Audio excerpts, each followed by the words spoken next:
want to start out by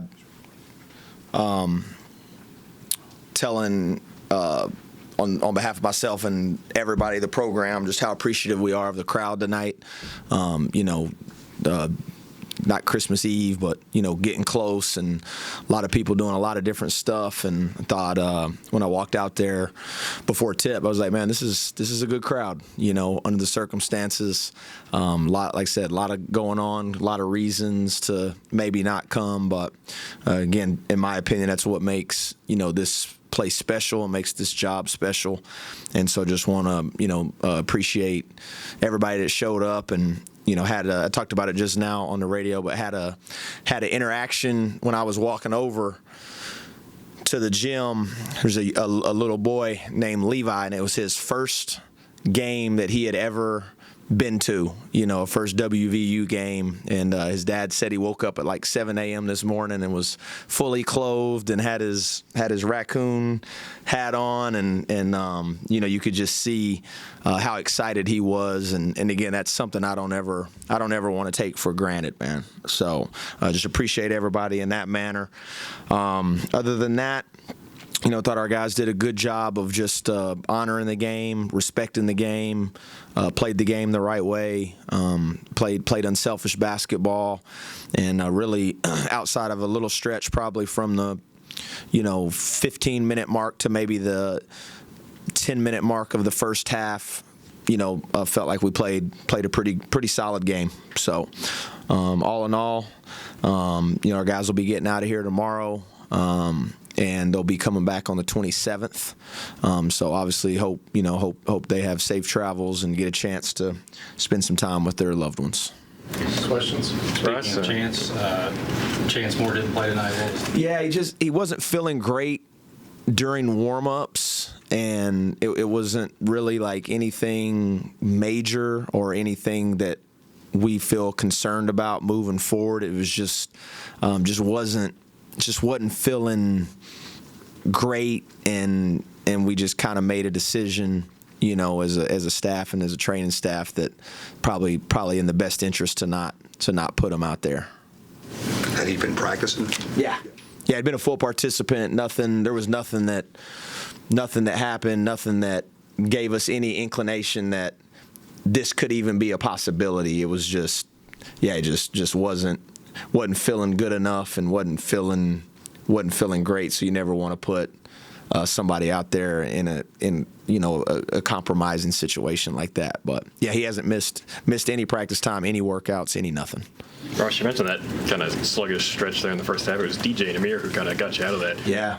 I mean, how important is that for a couple freshmen to be able to do? Yeah, and both those guys in their own way have kind of shown the ability in different periods of this non-conference that when we've kind of needed a little spurt and needed a little boost, that they've been more than comfortable in stepping into those situations. And like I said, nobody works harder than Amir. And so to see him kind of step into a couple threes with some confidence and, their defensive presence, and DJ's such a skilled player. He's such a good passer, and I thought he did a really good job in the middle of the zone because, when you get it to the middle, they kind of fan out and man up in the zone, and he was able to exploit that, and go get some buckets, made a big three. So, yeah, it was awesome to see for those guys. And then good that, the freshmen kind of get you to halftime and then the older guys take over. Yeah, thought our start to the half was second half was really good, and Trayson was aggressive and got some shots to go on that stretch and did a really good job rebounding the ball. And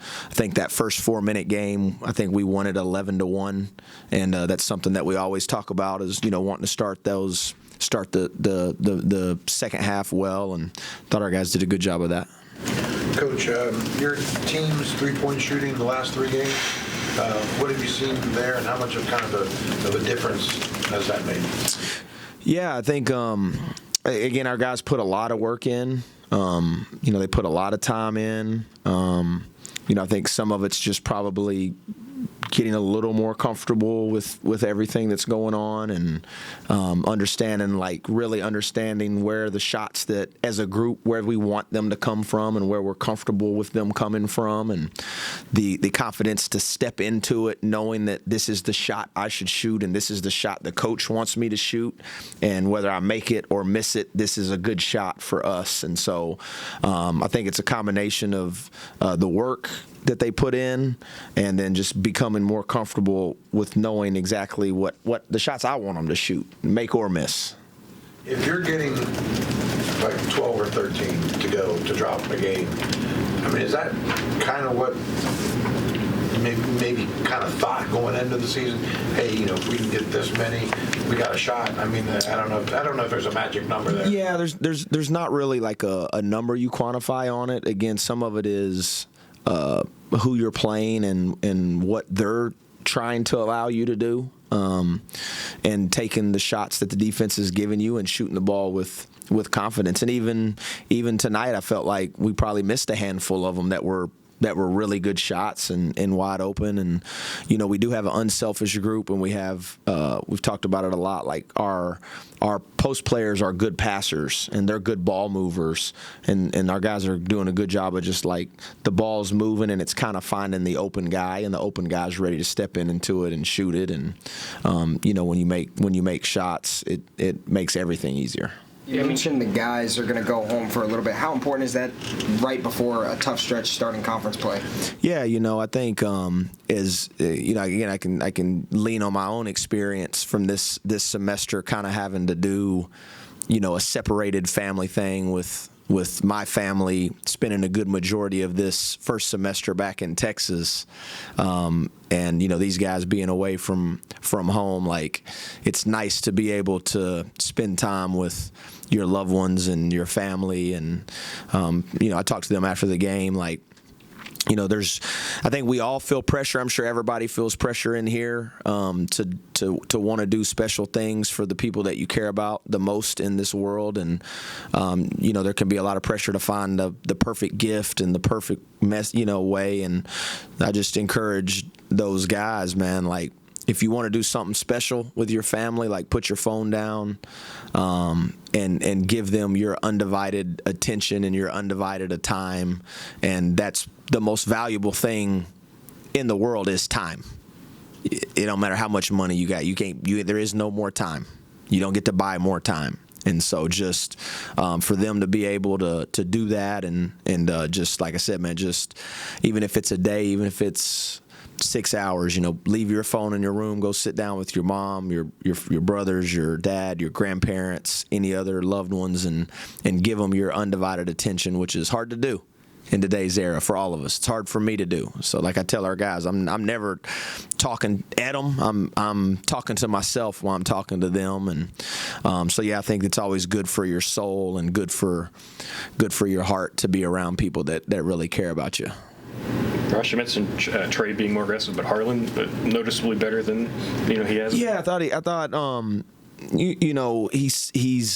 he's so big, and there's times where he goes a little too fast, and just trying to help him understand, like, you don't have to go fast, man. Even no matter who we're playing. I mean, you're going to be bigger or as big or wider than a lot of the people we're playing, but so it was just again getting him to like slow down and not feel like he's got to go too quick down there, and got really good position and finished when he was down there. Trayson had 20 of his 23 in the second half when they went man. Yeah. Anything to that? I mean, no, I thought he was aggressive. I thought he was decisive. I didn't see a lot of indecision from him in the second half. I thought he was very decisive, very aggressive, and was shooting the right shots, and got to the paint and finished with some physicality and authority, and really just had the perfect blend of letting the game come to him but being aggressive, and not forcing. I thought he forced the one I wasn't crazy about, but at that point in time when you have 20 and a half, I guess you got to just fire one up, but but nah, he was aggressive. He was decisive, and it was good to see that from him. Like I said, he's put a lot of work in, and it's always nice to see the guys rewarded for their work. Is there a message to the team when you only force 9 turnovers? Typically, you're forcing teams to turn the ball over at a high rate. Is there a message, or do you kind of just go with how the game flows? Yeah, no. Again, each game is a little different, and in their case, they were comfortable with initiating offense, kind of holding the ball a little bit for about 10 seconds before they would even initiate what they were trying to do. And so, yeah, you can get up there and trap them and try to speed them up and maybe put them in more difficult positions that you turn them over more, but then also maybe you allow them to shoot a higher percentage. And so, we from like an analytical standpoint, like you're looking at points per possession, and if that number's under 1 and significantly under 1, regardless whether you're just making people miss and you're giving them one shot, or maybe sometimes people are shooting a higher percentage, but because of the way the game's going, they take more risks, and so you turn them over more. So that's really kind of what we look at from that standpoint. Coach, what's your mindset been? Obviously, you have a game 3 days before Christmas, and now the long break before your first Big 12 game. What's kind of been your mindset and preparation, with this awkward stretch at the end? Yeah, we got much needed practice time this last week. Again, because we missed so much time with this group via injury early with Jackson and other guys in the fall, we didn't get a lot of time to just have those really hard physical practices, and that's what this last week allowed us, and even a couple days coming back from that's what will allow us for that. And it feels like a big break, but you have 4 days where you're not really doing anything, and then you get back on the 27th. You'll probably get in the gym a little bit, but you're not like you're going to just hop right back into practice. And then the 28th, then you look up, it's 29, 30, 31. You're traveling on the 1st, so it's probably more of a mental break than it is even a physical break. But that's been the beauty of the timing of this, is that it allowed us this past week. We were able to have like really hard, really physical, best on best type of practices, which we didn't get to do a lot in the fall. Coach, conference play is always that kind of the grind kind of thing, no matter what conference really. The numbers and the metrics being what they are, it would seem like the margin for error is so much smaller now. How do you get that point across to your guys? Honestly, you just try to improve and try to get better and try to take advantage of, you're kind of running a marathon at a sprinter's pace, honestly. And you've got to be really committed to just trying to get better and improving as individuals and as a team and even as a coaching staff. And then the rest of those things organically take care of themselves, Again, these guys are smart. They don't have to be told, what each game matters and what it means and the implications, and just really thankful to be in an incredible league that's going to present many challenges but also a lot of opportunities. And that's where, our focus is just like, let's just keep getting better. Let's get better. Let's play better as individuals. Let's play better collectively as a team. Let's coach better as a staff. And let's just try to be the best version of ourselves that we can be. And, if you start getting outside of that, in my opinion, like you start worrying about too much stuff you can't control, because you don't know who's going to be playing the night you're playing these people, or you really have no idea. So if you get too far outside of what's right in front of you, I think you're asking. You can start worrying about stuff that shouldn't be consuming you. What makes you most curious about the Big 12? Like, what do you anticipate the most about playing and coaching as a Big 12? What do I anticipate the most? just really good teams and really good venues and great coaches and incredible challenges every night from everybody, and so I mean that's what I would anticipate. It's not. I wouldn't know if I'd classify it as like curious. You know what I mean? Because I feel like I although I haven't done it, you know what I mean? I've seen it, I've watched it, and you don't have to be Albert Einstein to realize that it's some of the best teams in the country, some of the best coaches, and some of the best venues. So, there's an excitement to it, obviously, and an appreciation as well. Ross, when they cut it to 1 there, Jasper to 3 at the very end of the shot clock, that felt like a pretty big shot at the time.